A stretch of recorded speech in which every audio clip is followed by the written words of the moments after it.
Hello friends, welcome to today's live session.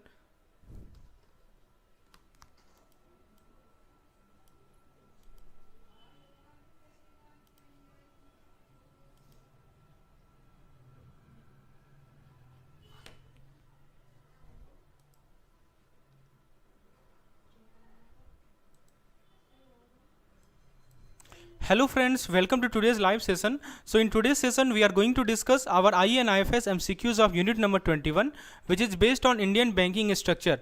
So friends, for your information, let me tell you that daily we are conducting a live session at 8 p.m. evening, and you can attain this live session. It is completely free, and daily we are covering one unit MCQs. So far we have covered unit MCQs till unit 20 of IE and IFS. Today we are going to cover unit number 21 MCQs of Indian banking structure. So the MCQs we are covering, these are the most important MCQs from this particular chapter, and we will try to explain each and every concept in a lucid manner. Now let's see, before beginning this particular lecture, let me introduce you to our special offer for today. आज दोस्तों आपके लिए एक special offer है जिसके बारे में आपको मैं जानकारी देना चाहता हूं. बेसिकली हमारे जितने भी जेआईवी के पीडीएफ कोर्सेज हैं, इंडिविजुअल सब्जेक्ट से या हमारा कॉम्बो प्लान है, उसमें आपको 15% का डिस्काउंट दिया जा रहा है. तो फ्रेंड्स, आपको यदि इस डिस्काउंट का लाभ उठाना है तो हमारे ऐप को इंस्टॉल कर ले. You please install the app. The link of app is provided in the description section. तो ऐप को इंस्टॉल कर ले, और जब आप पेमेंट करें तो इस कूपन कोड को यूज करना, LEARN15. तो जैसे आप इस कूपन कोड को यूज करेंगे, इंस्टेंटली आपको 15% डिस्काउंट मिलेगा. एट ऑलमोस्ट आपको 500 रुपीज़ में आपको चारों के चारों सब्जेक्ट्स का पीडीएफ, जिसके अंदर theory PDF, MCQs PDF, previous year questions, quick revision sessions, you will avail all this facilities. So जरूर आज ही ऐप को इंस्टॉल करें और दोस्तों इस पार्टिकुलर कूपन का लाभ उठाएं. ऐप का लिंक आपको डिस्क्रिप्शन में मिल जाएगा. यही हमारा ऐप का लिंक है. Now let's see today's first question. आइए दोस्तों, आज हम लोग अपनी पहले क्वेश्चन को डिस्कस करते हैं. पहला क्वेश्चन आपके स्क्रीन पर है. क्वेश्चन में पूछा जा रहा है कि बीआर एक्ट का कौन सा सेक्शन है जिसमें बिजनेस और बैंकिंग को डिफाइन किया गया है. आपको बीआर एक्ट के बारे में जानकारी होगी. इसे कहते हैं बैंकिंग रेगुलेशन एक्ट. तो बताइए, बैंकिंग बिजनेस को किस एक्ट में डिफाइन किया गया है. दोस्तों सही जवाब है इसका सेक्शन नंबर 8.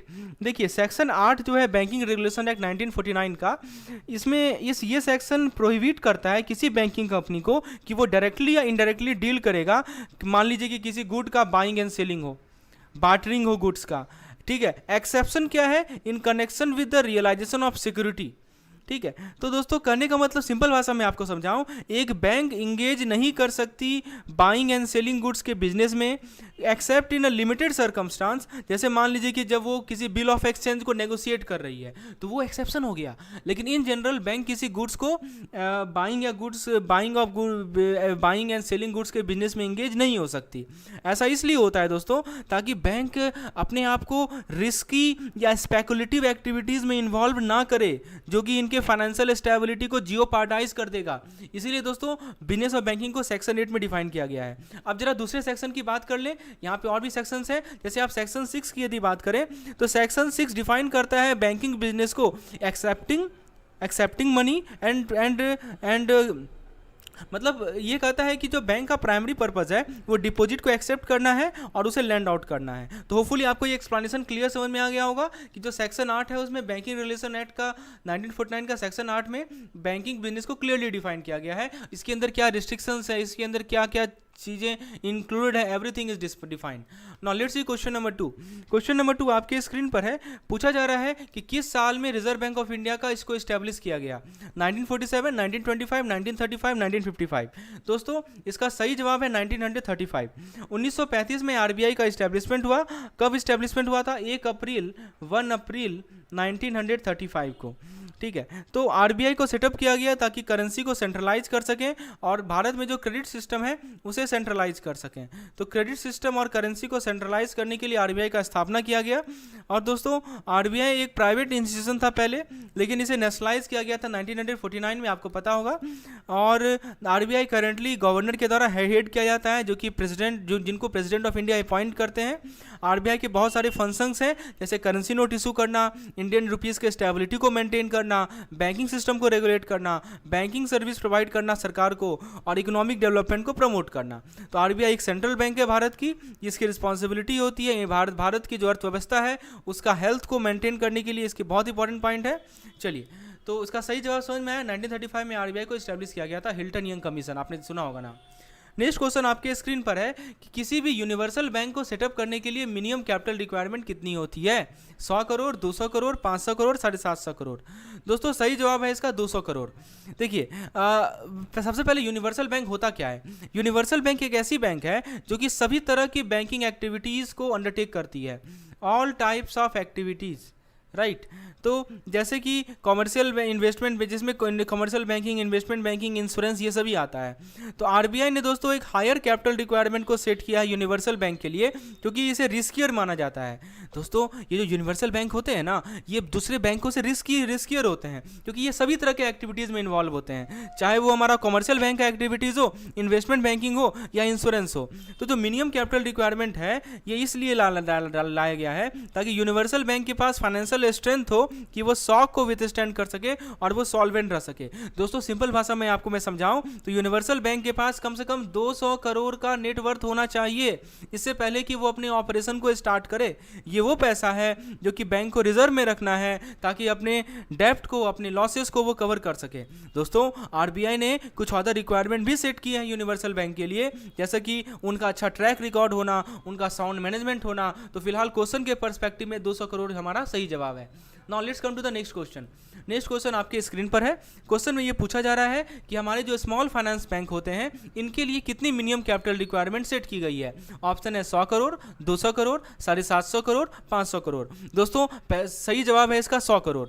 देखिए मैं आपको बताता हूँ, ये अनाउंसमेंट हुआ था 2015 में रिजर्व बैंक ऑफ इंडिया के द्वारा। पहले थोड़ा सा मैं आपको स्मॉल फाइनेंस बैंक के बारे में बता दूँ। स्मॉल फाइनेंस बैंक एक ऐसी बैंक होती है जो कि फाइनेंशियल सर्विस प्रोवाइड करती है अनडिजर्व्ड सेगमेंट को। किसे? अनडिजर्व्ड सेगमेंट को फाइनेंशियल सर्विस प्रोवाइड करती है, जैसे कि स्मॉल बिजनेसमैन, छोटे छोटे व्यापार होते हैं दोस्तों, स्मॉल बिजनेसमैन हो गए, फिर माइक्रो फाइनेंस बोरोवर हो गए, फार्मर्स हो गए।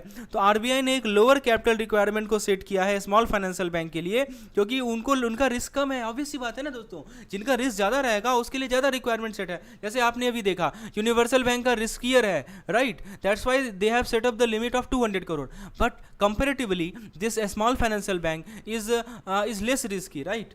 That's why this RBI has set up 100 crore as the minimum capital requirement for small financial bank. Okay, तो दोस्तों स्मॉल फाइनेंशियल बैंक का फोकस होता है कि वो एक स्पेसिफिक सेगमेंट ऑफ पॉपुलेशन को लैंड करेगा, ठीक है। और मिनिमम कैपिटल रिक्वायरमेंट को इसलिए डाला जाता है ताकि स्मॉल फाइनेंशियल बैंक के पास इसमें इनफ फाइनेंशियल स्ट्रेंथ हो कि वो शॉक को विथस्टैंड कर सके और सॉल्वेंट रह सके। सिंपल सी भाषा में आपको बताऊं, स्मॉल फाइनेंशियल बैंक के पास नेटवर्थ कम से कम 100 करोड़ का होना चाहिए इससे पहले कि वो अपने ऑपरेशन को, अपनी गतिविधियां शुरू कर सके। और ये वो पैसा है जो कि स्मॉल फाइनेंशियल बैंक को रिजर्व के रूप में रखना पड़ेगा अपने डेप्ट को, अपने लॉसेस को कवर करने के लिए। दोस्तों ये पॉइंट आपको समझ में आ गया होगा। चलिए आगे बढ़ते हैं। Let's come to the question number 5। Question number 5 आपके स्क्रीन पर है। एक पेमेंट बैंक के लिए मैक्सिमम बैलेंस कितना होना चाहिए प्रत्येक अकाउंट में?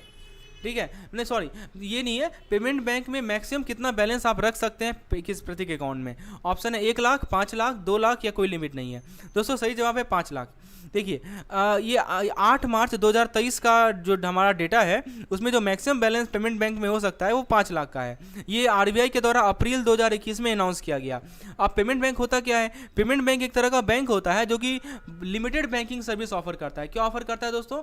It offer limited banking services. तो payment bank limited banking service offer करती है, जैसे कि saving account, payment, remittance service. Payment bank दोस्तों लैंडिंग सर्विस ऑफर नहीं कर सकती, याद रखिएगा।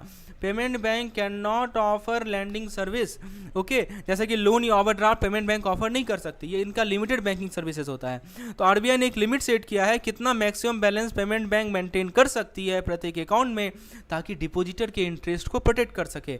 ऐसा इसलिए क्योंकि पेमेंट बैंक रिलेटिवली नया कंसेप्ट है, इनके पास same level of financial strength नहीं है जैसा कि ट्रेडिशनल बैंक के पास होता है। सिंपल भाषा में बात करें तो पेमेंट बैंक अपने कस्टमर को अलाउ करेगी कि वो 5 लाख ही मैक्सिमम बैलेंस अपने अकाउंट में जमा कर सकते हैं।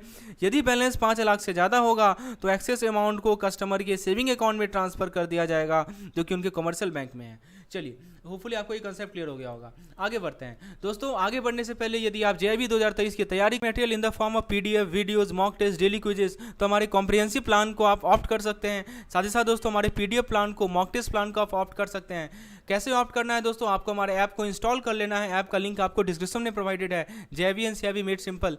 और फ्रेंड्स इस ऐप में आपको ऑफर भी दिए जा रहे हैं, सो इसमें दोस्तों ऑफर भी आप अवेल कर सकते हैं और डेली फ्री क्विजेस जो सभी कैंडिडेट्स के लिए कंडक्ट किए जा रहे हैं उसका आप हेल्प ले सकते हैं।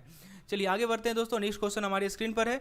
एक ऐसा ट्रांजैक्शन जो कि किसी एटीएम पे कैरिड आउट होता है इशूइंग बैंक के द्वारा, उसे क्या कहते हैं? ऑप्शन है आपके सामने, owners transaction, offers transaction, on you, of you.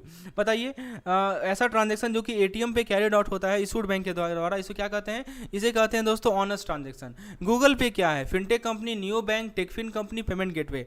दोस्तों गूगल पे हमारा एक हमारा techfin company, option number C correct answer है। डिमांड डिपॉजिट ऐसा डिपॉजिट होता है जिसको विड्रॉ कर सकते हैं डिमांड पे, किसी फ्यूचर डेट पे, 1 साल के बाद, 5 साल के बाद। दोस्तों डिमांड डेट वैसा होता है जिसे आप विड्रॉ कर सकते हैं डिमांड पे। ऑब्वियस सी बात है इसका नाम इसीलिए डिमांड रखा गया है। दोस्तों इनमें से कौन सा कथन सही नहीं है टर्म डिपॉजिट के कॉन्टेक्स्ट में? पहला ऑप्शन कह रहा है कि term deposit receipt non transferable होता है। दूसरा ऑप्शन कह रहा है कि टर्म डिपॉजिट को नॉर्मली 12 महीना के लिए इशू किया जाता है। तीसरा ऑप्शन कह रहा है कि टर्म डिपॉजिट पे जो इंटरेस्ट होता है वो क्वार्टरली बेसिस पे कंपाउंडेड होता है। चौथा ऑप्शन होता है कि टर्म डिपॉजिट का जो कैश पेमेंट होता है वो 20,000 से ज़्यादा होता है। दोस्तों इसका सही जवाब है ऑप्शन नंबर डी कि जो टर्म डिपॉजिट का कैश पेमेंट होता है वो 20,000 से ज़्यादा होता है। फ्रेंड्स ये सभी हमारे प्लान्स हैं जेईई के लिए। एक तो हमारा कॉम्प्रिहेंसिव प्लान है जिसमें आपको unit wise PDF, unit wise mock test, आपको 3000 प्लस एमसीक्यूज और दोस्तों हर एक यूनिट का वीडियोस अवेलेबल है जिसमें थ्योरी वीडियो सेपरेट है, एमसीक्यूज वीडियो सेपरेट है और डेली क्विजेज। ये सब दोस्तों आपको ₹500 में ऑफर किया जा रहा है पर subject. It's more than economical for you and also very beneficial for examination point of view. Also we have JEE PDF courses जिसमें दोस्तों आपको unit wise concise PDF note, 3000 plus MCQs, previous year questions, ये सभी मिल रहे हैं। और साथ ही साथ दोस्तों हमारा मॉक टेस्ट प्लान है जिसमें daily quizzes, unit wise mock test, full length mock test सारा अवेलेबल है। नेक्स्ट क्वेश्चन आपके स्क्रीन पर है। पूछा जा रहा है आपसे एक शेड्यूल बैंक कैसी बैंक होती है जिसे आरबीआई के किस एक्ट में इंक्लूड किया गया? First schedule, second schedule, third schedule, fourth schedule and fifth schedule. Obvious सी बात है करेक्ट आंसर है इसका second schedule.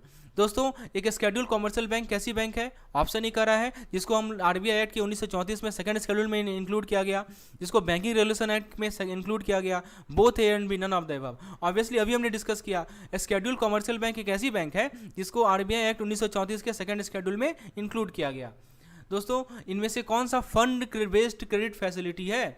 Bank guarantee, bill finance, letter of credit, co acceptance of bill. दोस्तों दो तरह की क्रेडिट फैसिलिटी होते हैं, एक होते हैं फंड बेस, एक होते हैं नॉन फंड बेस। तो जो फंड बेस है उसमें हमारा आता है bill finance, option number B सही जवाब है। अब बताइए जो कैश क्रेडिट फैसिलिटी है वो फंड बेस है या नॉन फंड बेस है? ऑब्वियस सी बात है ये फंड बेस्ड है। So this is our app JEE NCERT made simple. You can install it from Google Play Store. App को इंस्टॉल कीजिए and after that you will see this type of interface. You click on this 3 dot at the top left corner. Click करने के बाद दोस्तों free material section में जाइए। Free material section में daily quizzes आपको फ्रीली मिल जाएंगे। जरूर इसे अटेम्प्ट करें, अपने प्रिपरेशन लेवल को चेक करें। तो hopefully you enjoy today session. So if you enjoy today session do give a like and also for any query related to JIV feel free to contact me on this particular number. Do subscribe our channel so that and also hit the bell icon so that whenever videos get uploaded you will get instant reminder, and also like and share.